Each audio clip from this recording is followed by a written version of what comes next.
Tudo bem, pessoal? Sejam bem-vindos à nossa aula de número 9, na disciplina de contabilidade gerencial para tomada de decisão, né? Falamos aqui a ideia de revisão ou síntese aí dessa unidade 1 para poder mostrar um pouquinho do conhecimento que foi absorvido nessa primeira parte.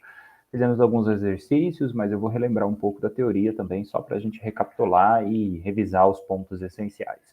Então, basicamente, a gente aprendeu o que é contabilidade, mas nós não a praticamos ainda, né? Eu falei para vocês sobre o caminho da escrituração, vou mostrar aqui daqui a pouco. Mas o que eu quero que vocês tenham em mente nessa primeira unidade? Lá na aula 2, a gente entendeu um pouquinho da definição de contabilidade.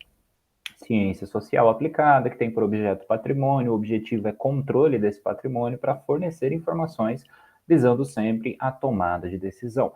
E aí a contabilidade gerencial é como se fosse um ramo, né? Uma parte desta contabilidade. Por quê? A gente costuma dividir em financeira e gerencial. Alguns doutrinadores preferem outros termos, mas assim eu acredito que fica mais fácil de entender. O que eu quero que vocês gravem é que a financeira, se assim o chamarmos, vai ser aquela informação tradicional, é a contabilidade comum, como nós conhecemos, que está limitada a uma série de preceitos e princípios, normas e etc., que vão fazer com que se siga ali algumas regras em específico, legislação e tudo mais. Enquanto a gerencial nos permite trabalhar com esses números a fim de que a gente responda a questões que nós, como empreendedores, precisamos resolver, né? Como gestores, como contadores, como administradores.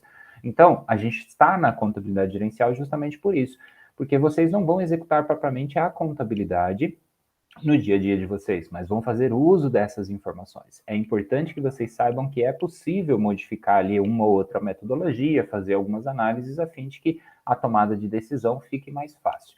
Aí eu trouxe aqui os mesmos slides para poder conceituar, para que vocês relembrem aí. A gente viu, né, algumas definições de uma maneira mais genérica. Quero lembrar então desse passo a passo chamado escrituração. Isso é importante que vocês conheçam para que quando estiverem aí tocando um negócio, né, administrando uma empresa, possam permitir essa geração de informação, porque isso não acontece se a empresa não está organizada devidamente.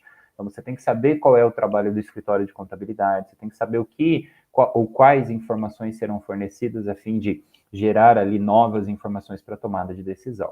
Então, basicamente, a gente utiliza o livro diário, o livro razão, o balancete, a RE, para definir a situação patrimonial e a situação econômica, pelo balanço ou pela DRE. Entre outras demonstrações que existem também. Né? Essas são as mais comuns, mais simples e mais diretas. Eu quero, mais uma vez, dizer que fique gravado para vocês a ideia ou o conceito, porque na segunda unidade a gente vai começar a praticar um pouco mais dessa contabilidade, fazer um pouco desse débito e crédito para entender essa mecânica, né, para perceber como isso vai afetar o controle patrimonial. Então a gente costuma dizer o quê? Que os atos que são praticados pela administração resultam em fatos contábeis. O que significa isso? Que aquela decisão que você toma como gestor do negócio, independente de qual seja, existe uma grande chance de que ela vai de alguma forma afetar o patrimônio da entidade, da empresa que você administra. E se isso vai acontecer, a contabilidade precisa estar a par. Não é só nota de entrada, nota de saída, é muito mais do que isso. Então, a decisão de criar uma empresa, eu citei como exemplo, é um ato, né? A gente faz isso registrando, a contabilidade está presente desde esse momento, inclusive pode vir antes, né? É adequado que venha antes para ajudar no fornecimento de informações para um orçamento melhor, para um planejamento, um plano de negócios mais adequado. E aí, outro exemplo é a venda de mercadoria, que é o mais cotidiano, a compra e a venda, né? Outras operações, folha de pagamento e tudo mais. Isso a gente vê com mais profundidade, com mais detalhes, a partir da unidade 2. Mas nesse primeiro momento é entender que essa dinâmica, o que ocorre na empresa, resulta lá na necessidade de passar essas informações para o escritório. E isso vai ser importante porque senão o escritório não consegue fornecer informações adequadas de volta. E se uma coisa não compete, não completa, melhor dizendo, a outra, uma das partes aí sempre vai ficar insatisfeita. E se isso ocorre, infelizmente, a gestão do negócio é prejudicada. Aí eu citei para vocês a ideia de sistemas de informação contábil, né? Qualquer dúvida, volta naquela aula lá. Mas basicamente a gente precisa entender que o sistema de informação contábil é diferente do sistema de emissão de nota fiscal, por exemplo, de controle de caixa, porque ele tem muitas outras particularidades, tá? E isso eu expliquei para vocês porque é muito comum que às vezes o pessoal não queira terceirizar esse serviço. Eles queiram abrir uma empresa ou tocar um negócio e ter ali um escritório de contabilidade, como se fosse, né, um escritório de contabilidade dentro do próprio negócio. Para isso, será necessário aí um investimento a mais, um conjunto de características, né, de equipamentos, inclusive, a mais também, profissionais qualificados e tudo mais.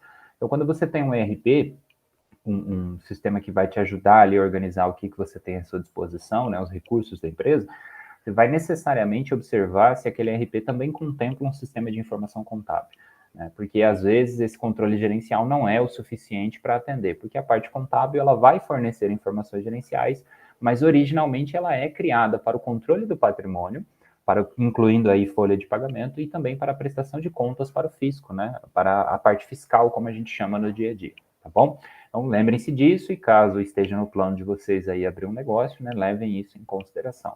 Normalmente, a terceirização ocorre justamente por causa dessa estrutura necessária, por causa do nível de conhecimento necessário. Aí a empresa acaba contratando um contador. Depois nós vimos um pouco do markup, né, como técnica de precificação, com a sua fórmula aplicada, os exemplos que a gente utilizou, eu acho que desvendou aí algumas informações talvez não tão conhecidas, né, a gente conseguiu esclarecer muitos dos conceitos, falando inclusive um pouquinho da DRE, que a gente vai praticar mais também no futuro, dividindo ele em duas etapas, o divisor e o multiplicador, né, para entender como que seria o processo de formação do preço de venda. A gente viu também o ponto de equilíbrio e a sua grande importância nesse processo de criação da empresa, no processo de manutenção do negócio. Junto ao ponto de equilíbrio, a gente viu então as variações dele e depois a margem de segurança, né, que eu ainda não cobrei matematicamente de vocês, porque eu espero que a gente possa trabalhar com algumas simulações mais específicas, né? Mas a margem de segurança em nada mais é do que, diferentemente da margem de contribuição, o valor acima que a gente tem ali reservado, né, após o pagamento de todos os custos e despesas, fixos e variáveis, acima do ponto de equilíbrio.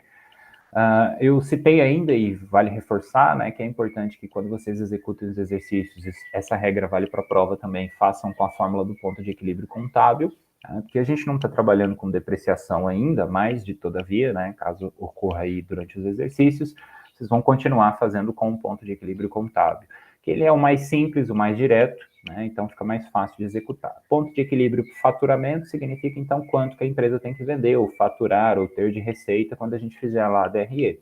Ponto de equilíbrio em quantidade é a mesma informação transformada em quantidade, preservando-se ali o preço de venda que a gente já classificou. Por isso que o markup vem primeiro, para que a gente possa ter uma linha de raciocínio mais clara. E observar aí também, né, o ponto de equilíbrio mensal, trimestral, ele vai depender do custo fixo de acordo com o período. Então, se ele é mensal, você tem aquela informação de acordo com aquele período. Então, assim, teoricamente, a gente não aprofundou muito nessas grandes áreas, porque eu espero que na próxima unidade a gente possa começar esse débito e crédito, a escrituração, para que vocês treinem mais um pouco disso, a fim de entender o que são aquelas informações que são passadas pelo escritório, né? Porque daí o livro diário vocês vão assinar, se forem administradores, responsáveis legais pelo negócio, vão assinar junto. As demonstrações contábeis também, né? O balanço, o DRE, o próprio DFC, enfim. Então, é interessante que vocês conheçam a criação e a formulação dessas informações contábeis para que vocês possam tomar decisões e também possam, na perspectiva gerencial, identificar ali eventuais falhas, eventuais erros, circunstâncias que precisam ser melhoradas ou modificadas até. Bom, então, a questão da revisão aqui, para a gente poder ser bem breve, né, e tranquilo em relação ao conteúdo teórico, seria mais ou menos isso. Numa segunda unidade, eu vou passar alguns materiais complementares, algumas coisas que é interessante que vocês conheçam também, algumas análises que já foram feitas, artigos que fazem, de fato, estudos de caso para poder chegar a algumas conclusões, por exemplo, o uso da contabilidade gerencial em pequenas e médias empresas. Como é que isso é feito num exemplo prático, num exemplo real? Então, a gente vai ter algumas perspectivas, alguns embasamentos nesse sentido. Beleza?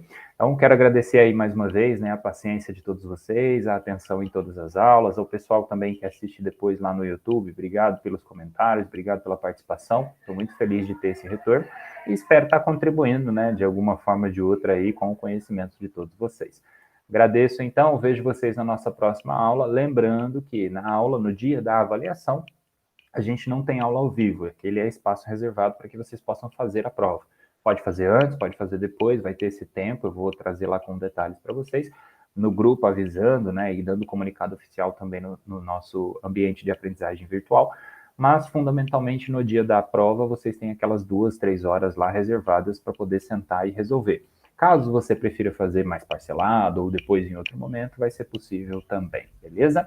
Então, valeu, qualquer dúvida é só entrar em contato comigo, estou sempre à disposição. Até a nossa próxima aula.